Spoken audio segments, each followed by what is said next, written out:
اعوذ بکلمات اللہ التامات من شر ما خلق، میں اللہ تعالیٰ کے تمام کلمات یعنی اسماء و صفات کی پناہ میں آتا ہوں، اس کی پیدا کردہ تمام چیزوں کے شر سے۔ ان کلمات کے پڑھنے والے کو کوئی موذی چیز نہیں کاٹے گی۔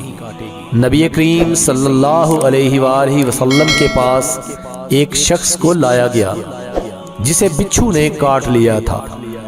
آپ صلی اللہ علیہ وآلہ وسلم نے فرمایا اگر یہ مذکورہ کلمات پڑھ لیتا تو اسے بچھو نقصان نہیں پہنچا سکتا تھا۔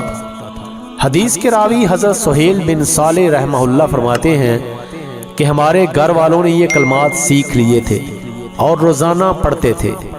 ایک دفعہ گھر میں کسی باندی کو بچھو نے ڈس لیا تو ان کلمات کی برکت سے اسے کوئی تکلیف نہیں ہوئی۔